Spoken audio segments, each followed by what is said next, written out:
transmitiendo de vuelta en vivo por streaming, van a quedar grabadas las charlas. Están todas las de ayer también grabadas para que quiera verlas y poder rememorar algunos momentos interesantes de ayer. Así que bueno, ahora empezamos con la primera charla con Manuel de Campos. La verdad que es un honor tenerlo acá, es juez argentino, amigo mío personal, así que nada, nos va a hablar de un tema que es súper interesante, el tema de cibercrimen. La verdad está bueno tener, ¿no?, jueces que entiendan de esto, ¿no?, que hablen de esto. Yo tuve el placer de estar con Manuel el año pasado en España, en León, en un curso de INCIBE, y él como juez estaba metido en temas de forense digital, en temas de técnicas de hacking, o sea, hablando de los temas que nos interesan a todos nosotros, que a veces están lejos, ¿no?, de abogados y jueces. Va a ser parte del panel hoy, Abogados versus Hackers, así que nada, los dejo con él. Manuel, muchas gracias por venir. Un aplauso, por favor, para él.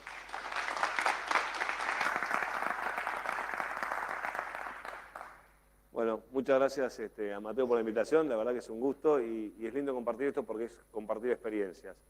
Antes de arrancar con mi tablet, ¿quiénes de acá son abogados? ¿Hay alguno? Uno. Fabricio, ahí levantando las manos. ¿Alguien trabaja en investigación criminal, investigación de delitos o algo relacionado con eso, en alguna fuerza? Otro. ¿Los demás son todos de empresas de seguridad? ¿Sí? ¿Quiénes están en empresas de seguridad? Levanten las manos. Para tener una idea más o menos, bueno, la gran mayoría. Sepan que ustedes también son protagonistas en este mundo del cibercrimen y que tienen una misión y una misión importante, digamos. Les voy a leer, para empezar, un pequeño resumen que había hecho para situarlos, sobre todo los que no son abogados ni están en la investigación, cuál es el panorama actual, ante qué nos estamos encontrando con esta irrupción de las tecnologías que para ustedes ya están acostumbrados y están en eso. Para el mundo jurídico es como que recién está empezando a entrar y se están empezando a notar las consecuencias. Así que les voy a leer este resumen y después vamos a ir desarrollando algunas cositas y si nos quedan unos minutos, tal vez lleguemos a tener un espacio para preguntas. En los últimos años, las nuevas tecnologías han hecho irrupción en el campo del delito, provocando un drástico cambio de paradigma en materia de investigación criminal. No solo se ha modificado la modalidad de comisión de la mayoría de los delitos tradicionales, llevándola del campo físico al campo digital, sino que además se han descubierto y generado nuevos delitos específicos cometidos en el ciberespacio a través de medios digitales. Estas nuevas modalidades de los delitos comunes y los nuevos delitos informáticos no pueden ser investigados ni combatidos con los medios de prueba tradicionales, sino que requieren un importante cambio en los métodos de investigación, cambio que debe abarcar todos los ámbitos relacionados con el cibercrimen, que ahora vamos a ver cuáles son. Un aspecto clave que integra este nuevo paradigma es que esta clase de delitos no ocurre en un espacio físico, como los anteriores, que teníamos un homicidio y teníamos la escena del crimen y sabíamos que ahí estaba la mayor fuente de información, como delitos tradicionales, sino en el ciberespacio, un espacio digital y sin fronteras, lo que torna indispensable un sistema de cooperación internacional veloz y eficiente. Ante esta situación, el derecho penal debe reaccionar con celeridad para entender los nuevos delitos y tipificarlos adecuadamente. O sea, es fundamental la comprensión primero de todo esto por parte de quienes dictan las leyes penales para poder avanzar, tipificarlos y además estar preparado para una actualización y evolución constante de los delitos penales al ritmo de los avances tecnológicos. Los delitos tradicionales como el robo, el hurto o un homicidio o un abuso están tipificados desde el principio de los siglos, del primer código de Hammurabi, y no hubo muchas mutaciones. Entonces los códigos muy cada tanto se van actualizando, pero ahora con esto permanentemente surgen delitos nuevos, nuevas modalidades de comisión, algo que hasta ahora no habíamos pensado y de golpe de un momento para el otro recibimos un ataque que cambia de características. Entonces hay que pensarlo como un derecho penal dinámico, preparado para adaptarse inmediatamente a estos avances tecnológicos. Por otro lado, las normas procesales deberán adaptarse al nuevo escenario, no solamente adecuando los medios de prueba tradicionales a las nuevas tecnologías y sumando medios tecnológicos de prueba, sino además agilizando los procesos y dotándolos de la celeridad que requiere la obtención de evidencia digital y su debido tratamiento. Piensen los que están en esto, son todos hackers, la volatilidad de esta evidencia y la necesidad de asegurarla para usarla como prueba en un proceso. Paralelamente, en este escenario surgen nuevos protagonistas, esto es lo que les decía recién, como los responsables de ciberseguridad de organismos, empresas y sistemas que serán quienes tengan la noticia del delito, los que primero tomen conocimiento de ese delito informático y van a ser, como consecuencia de eso, los encargados de asegurar la primera y fundamental evidencia de su comisión y los proveedores de Internet que juegan un papel de gran relevancia en recolección y preservación de evidencia digital. Este impacto que han causado las nuevas tecnologías en la investigación criminal nos propone un gran desafío al que nos enfrentamos para asimilarlo y lograr una investigación eficiente y eficaz del cibercrimen, que no se logra si no es con la participación de todos en equipo y con un enfoque intra y multidisciplinario para abarcar cada uno de los problemas que se van suscitando. Este es el panorama con el que nos encontramos en materia penal cuando tenemos que investigar o que tenemos que tipificar este tipo de delitos. Y para eso lo voy a definir con algunos ejemplos que inclusive anoche cuando fuimos a tomar algo después surgieron algunos temas de estos y algo conversamos. Trato de ponerme en la visión de ustedes, así que por eso voy a pedir que si queda espacio pregunten con total libertad. Y hablamos, bueno, pero es muy fácil, se le agrega un inciso, se le agrega un artículo y los delitos tradicionales por medios informáticos ya están tipificados, no hace falta una nueva tipificación. Y decía, claro, pero por ejemplo en Argentina, en las estafas por medios informáticos, hay transferencias de cuentas, ingresos con claves, o sea, phishing, se obtiene claves, se le saca... Agregaron como inciso 16 en la estafa, pero ustedes no tienen por qué saberlo porque no son abogados y penalistas. ¿Cuál es la característica del delito de estafa que lo diferencia del hurto y del robo? Que en la estafa, uno de los principios y un elemento del tipo fundamental para configurar el delito, si es un término que no entiendo, es muy jurídico, por ahí levántenme la mano y lo aclaramos, es la entrega voluntaria. O sea, uno tiene la voluntad viciada por un engaño, por un ardid, y entonces entrega voluntariamente el dinero. Lo que se llama el prejuicio patrimonial es voluntario. A usted los engañan, el tocomocho, el cuento del tío, hay muchas modalidades que tienen así un nombre vulgar, pero ustedes se entregan voluntariamente. En la estafa informática, por ejemplo, no hay una entrega voluntaria. Es alguien que se mete en una cuenta, saca la plata y la transfiere a otra.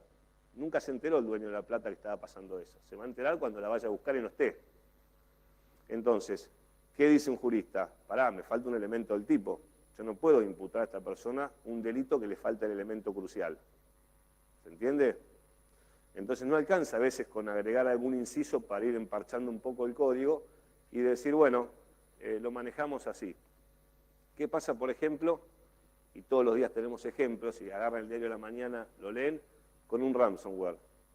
Alguien viene, encripta los archivos y pide un rescate.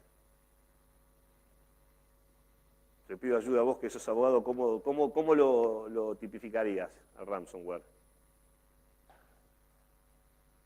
Con eso es suficiente. Ya está. Él es abogado, entiende de tecnología. Bueno, esos son los desafíos. Alguien dice, tipificado específicamente no está, pero ¿podemos negar que es un delito? No. ¿O sí? ¿Alguien niega que es un delito? Uso indebido de propiedad privada, no, tampoco sería delito. Una violación de domicilio podría ser delito. Sí. ¿Cómo? Sí, pero un acceso indebido es un delito informático específicamente. Estamos viendo primero los delitos tradicionales cometidos a través de medios informáticos, de medios digitales. A mí, eso es lo que se me ocurrió. O sea, ya, bueno, lo manejamos como extorsión. La diferencia... Robo y hurto, el hurto es el más simple delito contra la propiedad, y cuando está distraído ni se da cuenta, no ofrece resistencia. El robo ya tengo que o romper algo o forzar a la persona, violencia en las personas o fuerzan las cosas. Y van aumentando la verdad de acuerdo a los escollos que haya que vencer. La estafa ya hay que engañar, logro que me entregue, pero tengo que montar un ardid, un engaño que sea plausible. Y la extorsión es la amenaza de causar un mal grave inminente. Entonces acá estarían los elementos. ¿Por qué? Porque al encriptarme los archivos te los hago desaparecer, si no me pagás tanto. Entonces, como dijeron por allá, en principio lo podemos incluir dentro de la extorsión y podemos avanzar en la investigación. Pero ¿qué hacemos? Estamos emparchando. O sea, no tenemos una tipificación clara y concreta que diga, sí, esto es extorsión sin lugar a dudas. ¿Sí?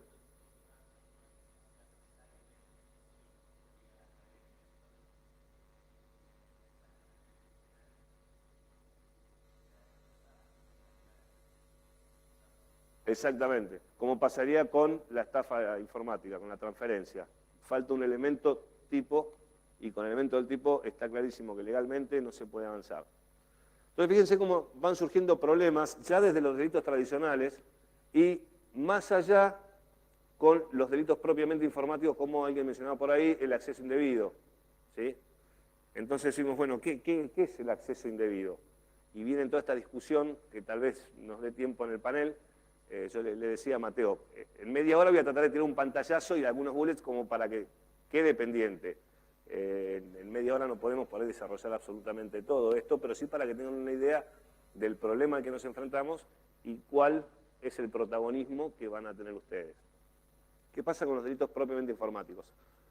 Paralelamente, como se advierte, comisión de delitos tradicionales, delitos comunes,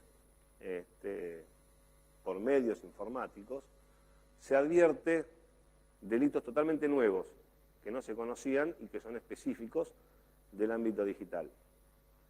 Y paralelamente se advierte esta característica de que no ocurren en un espacio físico. Porque inclusive, al fijar la competencia en las defraudaciones, uno podría decir, fijar el lugar de, por ejemplo, la defraudación informática transfiriendo dinero, bueno, yo lo fijo donde está la cuenta desposeída. Entonces, la cuenta desposeída está en tal banco, en tal sucursal, ahí el cliente al que le sacaron tiene la cuenta, bueno, yo puedo fijar ese lugar como lugar derecho para fijar una competencia. Pero si yo tengo un ingreso indebido, ¿de dónde vino? Cuando yo empiezo a investigar, ¿quién es el juez competente? Son un montón de cuestiones que hay que ir resolviendo, que se está conversando a nivel internacional. Este concepto de ciberespacio en el que ocurren las cosas, ya no en un espacio físico, ¿dónde está el ciberespacio? ¿Se lo puede ubicar?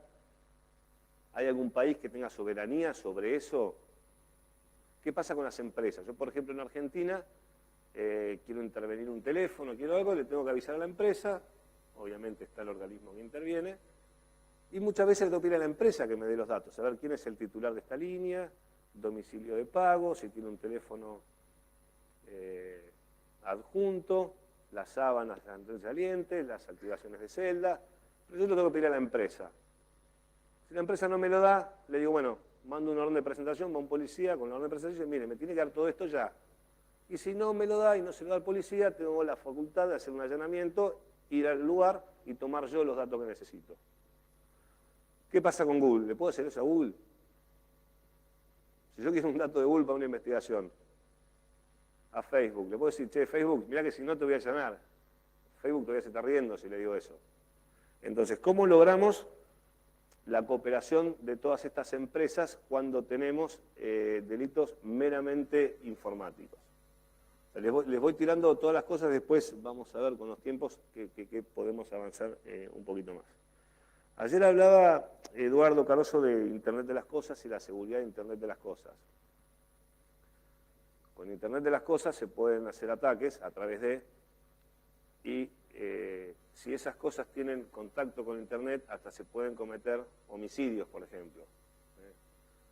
Entendiendo el Uber no tripulado, con acceder al sistema y apretar a fondo el acelerador, algunos los tornan contra una pared, y sin embargo no hubo ninguna persona manejando el auto y habría que ver a quién se le imputa ese homicidio. Y había que ver cuál es la cadena de responsables, porque a lo mejor una persona accedió y realizó esa acción, pero a lo mejor hay un responsable de seguridad que también va a ser imputado de ese delito de homicidio. Entonces a lo mejor ustedes están en una situación de responsables de seguridad de algo a través de lo cual se puede cometer un delito. ¿Entienden? Me quedan mirándome, no lo habían pensado, pero ¿lo entienden? A la situación en que a veces se encuentran. No renuncien, pónganle onda al trabajo, piensen, esto es una carrera, porque cuando ustedes se encuentran cómo asegurar una vulnerabilidad, el otro se está pensando cómo buscar otra o por entrar por otro lado. O sea, esto es una carrera constante donde hay que ir ganando, hay que tratar de ir adelante. Desde el punto de vista técnico es mucho más fácil, ustedes no tienen límites. Desde el punto de vista jurídico, desde el punto de vista procesal es mucho más difícil. Nosotros tenemos muchísimas más limitaciones. Se está discutiendo, por ejemplo, me voy a adelantar un poquito, pero por ahí deriva en esto, se está discutiendo a nivel internacional la legalidad del acceso remoto, del allanamiento remoto o como le quieran decir. O sea, desde un punto de vista jurídico, digo, si yo como juez puedo entrar a la casa de cualquiera de ustedes y llevarme todas sus computadoras y verlas tranquilas en el laboratorio, ¿por qué no puedo entrar, sacar un dato un informe, una imagen y traerla. Sí.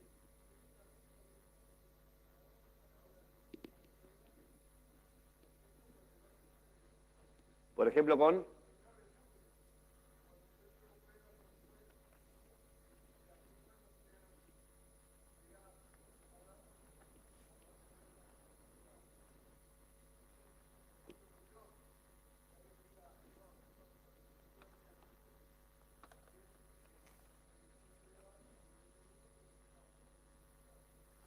Sí.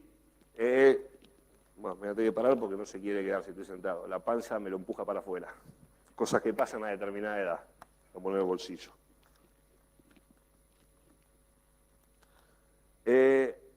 Ahora paso, antes de terminar. Entiendo lo que vos decís y todo el tema pasa por la trazabilidad y la validez que yo le puedo dar a la prueba en el proceso.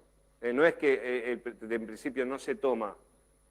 En principio se toma. Hay que ver si yo puedo con la trazabilidad asegurar que es la misma que estaba ahí, que yo voy a usar como evidencia en el juicio. Quiero hacer una aclaración justamente para situarnos en un panorama. Es sobre algunos conceptos de prueba. La prueba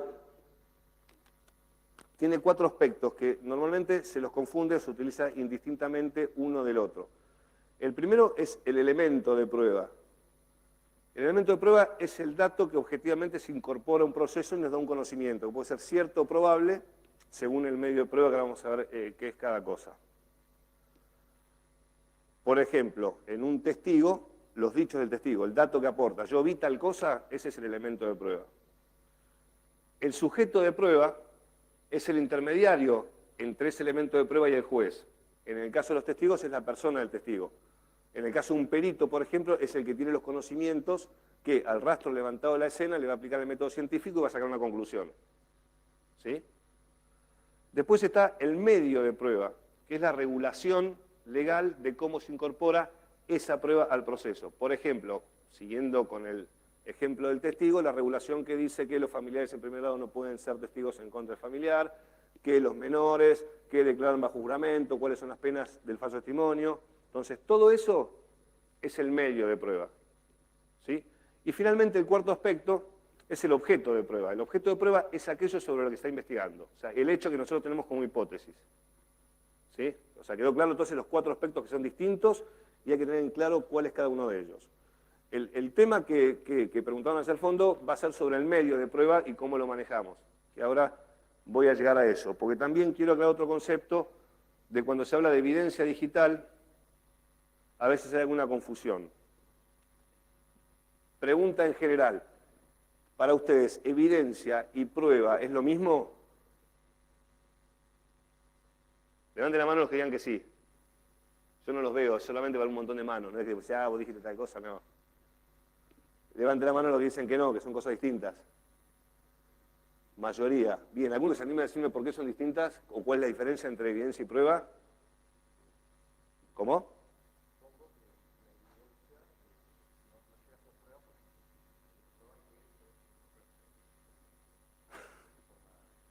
O sea, una idea así medio como que es otra categoría distinta. ¿Están de acuerdo con eso?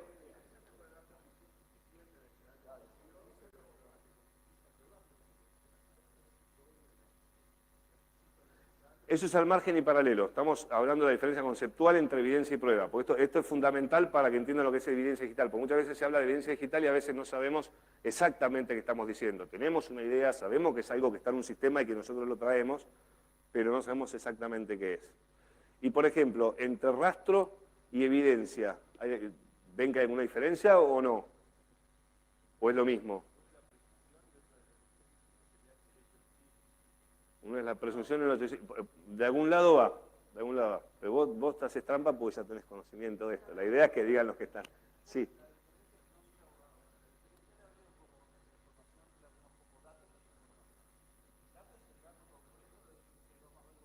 Sí.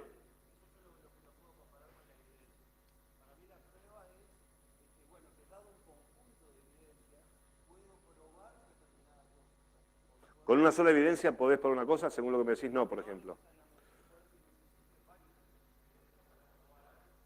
Está bien. Bueno.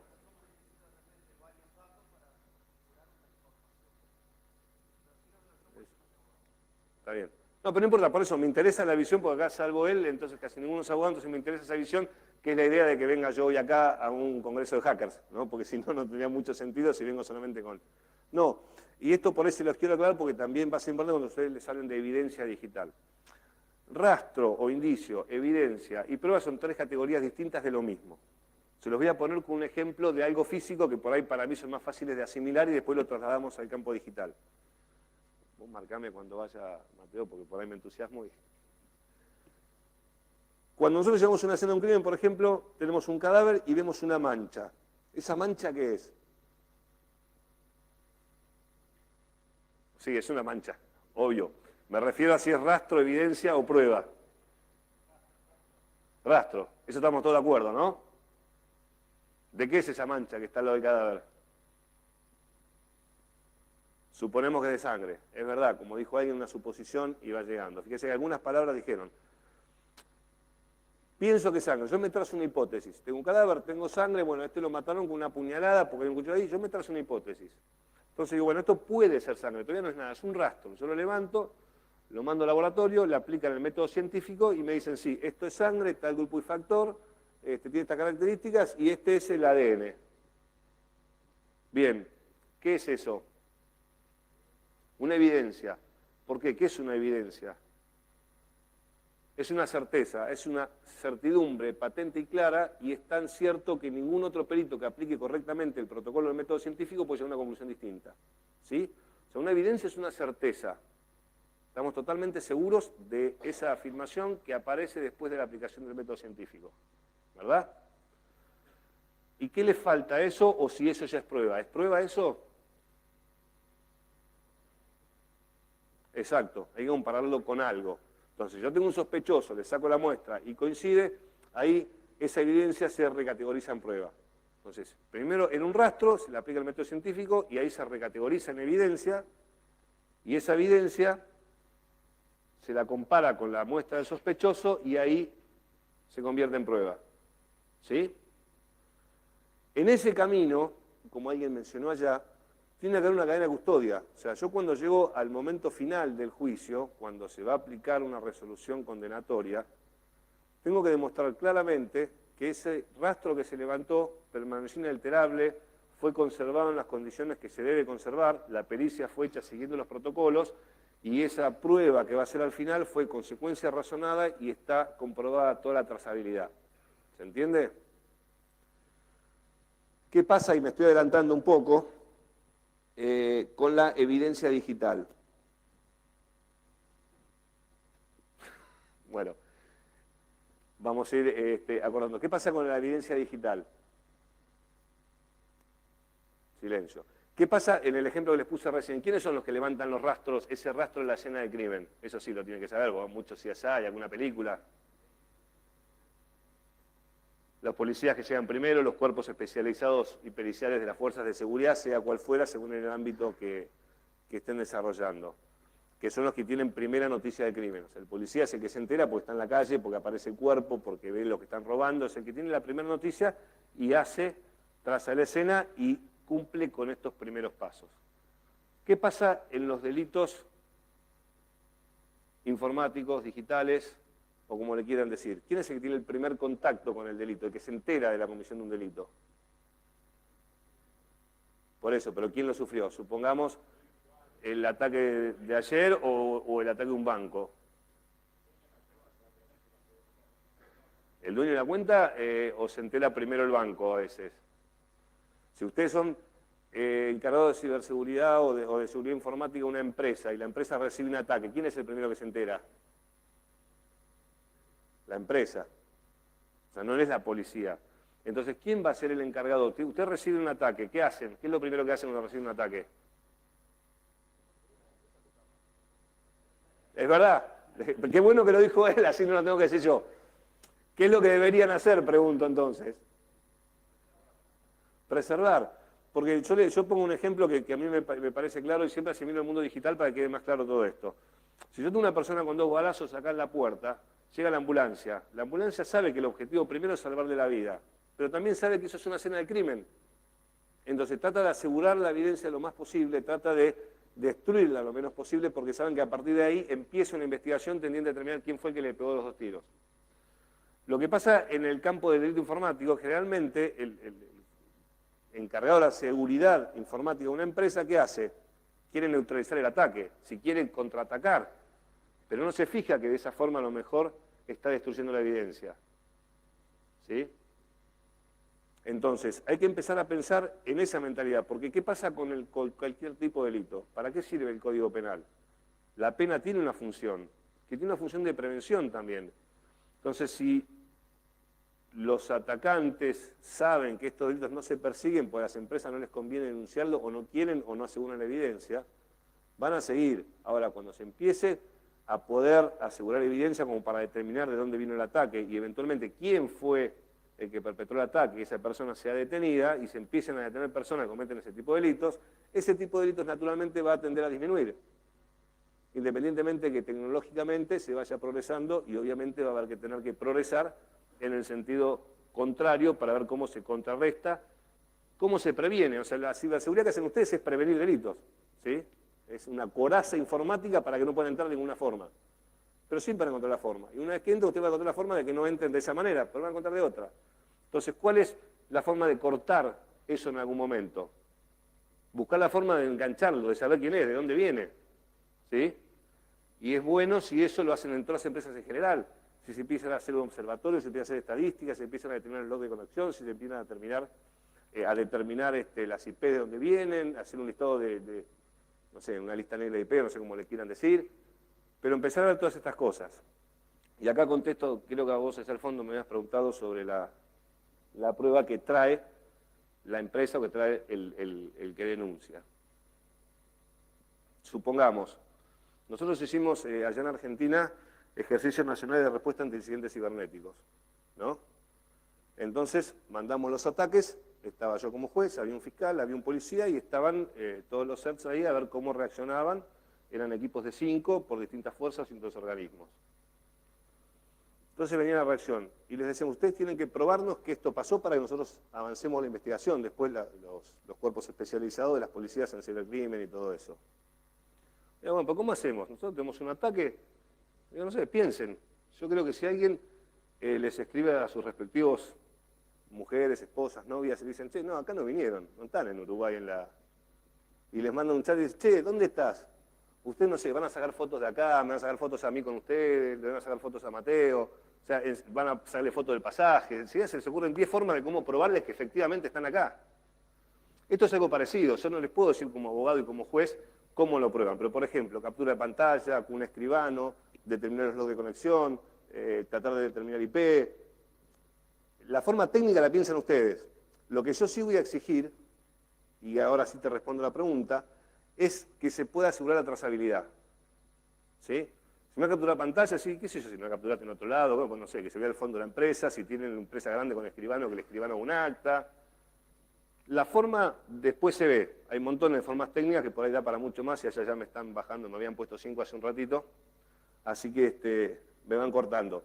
Pero ¿entienden el protagonismo que adquieren en este tipo de delitos? O sea, ¿eso queda claro? Bueno, rol de proveedores y empresas, les decía recién, a veces hay que requerir información, eso es una cuestión que va mucho más allá y es negociación de los gobiernos con las empresas, hasta dónde colaboran en una investigación, hasta dónde no, hasta dónde tienen obligación de guardar, si el quick freeze es un medio de prueba o no, si es una restricción de garantías o no, si se puede obligar a una empresa a guardar durante mucho tiempo una determinada cantidad de datos que les implique un consumo. Pero son todas cuestiones que internacionalmente va a haber que ir poniendo de acuerdo. Quiero hacer un comentario de algo que escuché en el panel de ayer de hackers, también adelante al panel de hoy, de abogados con hackers, que creo que va a ser interesante. Y es más, les estoy dando letra para que después me peguen, pero bueno, vamos a discutir con esto, que es el tema, alguien dijo que un policía no puede ser hacker, o que un hacker no puede ser policía. ¿Recuerdan ayer? Yo pienso todo lo contrario. O sea, el hacker, tampoco estoy muy de acuerdo con eso de hacker ético, hacker no ético. En el mundo físico hay delincuentes y no delincuentes. Hay abogados delincuentes, hay abogados que no. las herramientas son buenas o malas según quien las use. Está el dron ambulancia que viene con desfibrilador y salva una vida, y está el dron dealer que reparte droga. Entonces las herramientas las manejan ustedes, que son los que saben.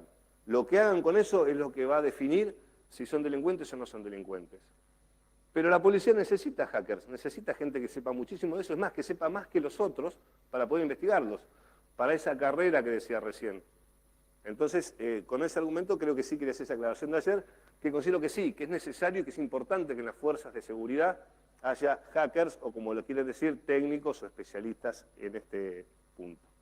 Entonces, bueno, resumiendo y para no sacar tema a quienes siguen, este es el desafío que tenemos en materia de cibercrimen, así muy rápido y genéricamente planteado, para poder ser eficientes y eficaces en las investigaciones criminales y en la tipificación de los delitos. ¿Sí?